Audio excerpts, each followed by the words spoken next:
welcome to my YouTube channel. If you don't know who I am, my name is Anita Aguilar. I'm a freelance makeup artist, just recently moving to San Diego, California. So today is a super special day for two reasons. One, because today is my birthday. I am turning 24 today. Second reason why today is super special is because I am actually on my way to California and I decided to stop in Las Vegas and get my makeup done by the first person that has ever done my makeup ever. She set the standards really high.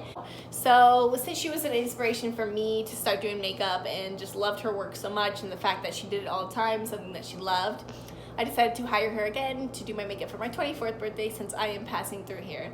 So I got to have her do my makeup. Not only did we get some tips and tricks about just the products she uses, the techniques that she does, but also about the business side. So scheduling, pricing, all of this stuff. So if you guys are a makeup artist, I feel like this would be very beneficial to you. So if you guys are interested in watching me get my makeup done by a celebrity makeup artist, continue watching. What do you use for your brows? It honestly depends what kind of eye look I do. Because if I'm not doing any eyeshadow, I'll use the dip brow. But if I do, then I'll just use it just depends how dark it is too, because I'll just use like a pencil or powder. I'm a big fan of powder. Really? Yeah, so I use mostly Brun eyeshadow from MAC. I use that as like an eyebrow filler. Wow. But I normally don't really fill in like if you see in the camera, like this part of your brow. Yeah. I kind of just use the brush and I go up with it, and that's pretty much it. But I try to avoid like that front part. Yeah, so it's not too harsh. Yeah. And I just kind of fill in the ends, and then I use a spoolie to like brush if it's like too harsh or something. You know, it's so funny. When I got my makeup done the first time, we went out and this guy was like, "Your eyebrows are amazing." Like he kind of stopped looking at my eyebrows. It was so funny. God, it's so like to me, it's so funny that guys like Guys? notice things like that. I mean, I think the best way to kind of throw your work out there is like working with a bunch of different people, like creating good relationships. Because that's kind of like me. I've never made business cards. I've never had a website. Like I hardly really post on Instagram, and that's what a lot of my clients will tell me is like, you never post, or like what you do post is like amazing, but like you don't post enough of it. And like I really don't like being on social media, but I have to because it is how I also get work, from like random people. But I think it's a good way to is word of mouth. Yeah. Because they will tell their friends, and then those people will tell their friends, and then family members and like other people, So like that's how I usually find all my clients, like word of mouth. Yeah. But I do want to make like my business cards just to have, so like if someone does ask, I do have them. So right now, do you like have a platform that you use right now? Just Instagram, really. And then all my usual clients have like my phone number. So they'll like call or text me. Yeah, that's how I found you. Hashtag LasVegasMakeupArtist. And that was the thing though, because like I looked online, on like websites and Google and all that stuff. And it's like I didn't know how much it was, but like if they were willing to travel or who was even doing it. That kind of bothered me the most. Right. I want to see their work. What's it like being on set for like a music video? Oh, it's a lot of work because I guess people just think it's just like you're just doing like one person's makeup and then like that's kind of it. No, you're like running around following that person almost like a little puppy. Oh my god. Yeah, and then you have to like every time they say cut or we're gonna restart or whatever, you have to like run to them and make sure that it's a little bit of everything. Like I had to make sure she wasn't sweaty, I had to make sure her lip gloss was on, her lash wasn't falling, like her eyeshadow looks good, nothing's creasing. Are you thirsty? Do you want some water? I had carried water with me. I carried like a little sewing kit. I carried gum. If you want gum, does your breath smell? Things like that. Oh my god. So it wasn't just makeup, it was a little bit of everything, Wow. Yeah. So how did you get into doing that? They actually just found me through Instagram. See, did she message you or? No, so I never really spoke to her like through messages or like DM or text. It was always her like assistants and her management team always contacting me. So anytime she wanted makeup done, she would say, I want this person to do my makeup, and then they would contact that person. So whether it was me or a makeup artist in Los Angeles or a makeup artist in like Atlanta or like Miami, things like that, you know. Like, I was already doing collaborations with people, like, come over, you do my makeup, I'll do yours, and I can learn. I was like, we should record this, because like, I'm learning a lot, she was learning a lot, and it's like... Oh yeah, you're going to learn from people that have been in business 20 years, 10 years, 5 years, a year, 6 months. You're going to learn from every industry for a long time. People that are just getting into the industry because they'll do something different that I've never seen before, and then I'm like, oh, like, that's, like, cool. Like, well, how did you do that? Or what are you doing, like, you know, to do that? Like, what are your steps? Yeah. If you're about this industry and you want to, like, continue growing, is like the passion as to learning, stepping out of your comfort zone, trying new things, not being afraid, even if it means that you're gonna not make it perfect or not do it perfect, and then you're gonna learn from that.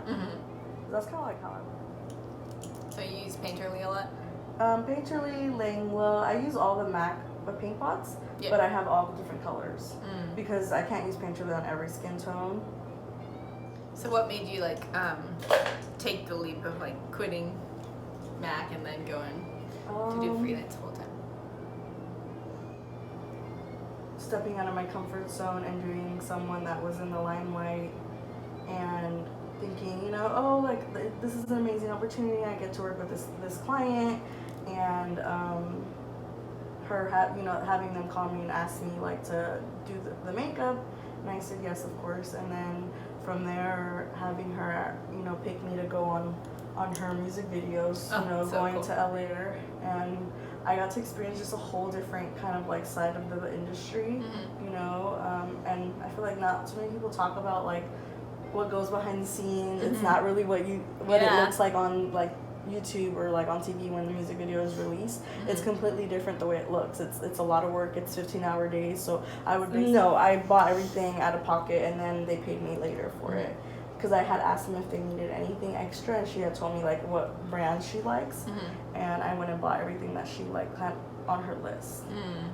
So like there's just a lot of little things that I had to carry with me that I never knew about, and it just kind of helped me get that experience and that knowledge, you know, which was pretty amazing. So after that, just things kind of blew out. Like I got really busy. I used to only have like 3 to 4 clients a week, and now sometimes I have 10 a week. Oh my God. Sometimes even more if I'm like busy during the weekdays, but my weekends are always busy. But yeah, I mean, I just got really busy, and I'm so grateful because, you know, it helped me like get my own place, and like it's like it could have been anyone. That's why I always tell myself, like, anybody can get hit up for anything. Like, you know, it doesn't have to mean that you need 1.2 million followers on Instagram or, you know, 17K on Instagram. I have like 7,000 right now, and I got hit up for that gig. So it's like, you know, it shows you that anybody can do this. And, you know, if you're passionate and you love what you do and you have a great attitude about it, anybody can do this. So. Yeah, because a lot of people ask me, like, you know, how do you know you're ready to quit your job to go to do it full time and stuff at the same time? Like, a lot of people would say, oh, I'm going to wait till I get more clientele to quit and stuff like that. And I'm like, but you also got to be available, you know what I mean? Right, like, because a client can hit you up. That could be a long-term client or a forever client that's going to be loyal to you for a long time. And she could be like, hey, are you available this day? And you're like, oh, actually, I'm not because I'm working my full-time job or my other second job, you know, and then you're not available for them. And then you lose a client right there. Yeah. Whether you're going to, like, have a client that doesn't like their makeup or have a client that is a little bit more particular and, you know, wants you to, you know, add something and you feel like it's enough. Like, you have to make those people happy. And, like, my thing is, like, my clients are first.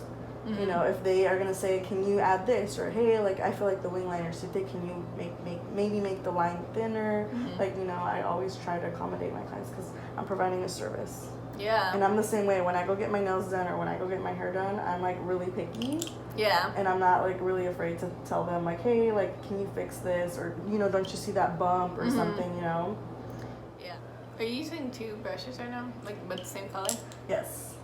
So I use one to deposit color into the eyelid. And then I use another one to kind of blend out and take off any extra. So I don't want it to.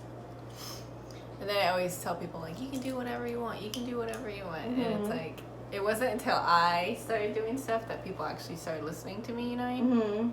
They're like, oh, when you started your own makeup business, I went and did this. And I was like, what? So that's why I'm like, you know, people get inspired, like you motivate them because you're doing something that some people wish that they can do, and it's like, I don't even know why you're wishing when you have all the power to do it. Yeah. It's just you have to get up. Yeah. You have to get up, and you have to know that with all this, you know, like passionate stuff, you know, that can create a lot of great opportunities and open a lot of great doors, comes struggles still. Yeah. Whether it's struggle within yourself, struggling to get up, struggling to make your kit, struggling with the client because maybe they're a little bit more harder to work with, you know, maybe they're more sassy, struggling with the fact that you might not have all the income you need to pay a bill, you know, all those things come with this. But, Yeah. you know, I always use this, so right before I put on your setting powder, I like always go in and pat. With that, and that helps from the creasing? Yep. Or with the creasing? Noted. Because I hate when that happens. Yeah, I pat with the brush to like push in any concealer that's creasing, and then on top of it I use a brush and I push product in with the brush. Straight away. Yeah. What's that? You put it like in the brow area? Yeah, because you have concealer under there too, and I need it to set that spot too. Noted. Is that Studio Fix. press powder? No, Studio Fix. Oh. Nice. Noted. So you don't do like baking on the face? No, because I kind of just added your setting powder in the areas that need it. Like I did it in your brows, and you're right here, like in the middle, and then I did it on your nose and your cheeks a little bit. But I don't feel like you need it everywhere. I still want to have your skin a little bit like not dewy, but like next time you come out here, maybe you can do my makeup. Yay! Oh my god, I would love to. Look So at how that. was it like changing your rates though? Was it like scary? No, because I was already telling people, like the clients that I work with already, I was already kind of telling them like, I'm changing my rates, like, you know, and then I had some clients tell me like, oh, that's a lot, blah, blah, blah. Well, like, you know, that's how it is. Yeah. Like, and it's not, you know, especially if I have to go to you.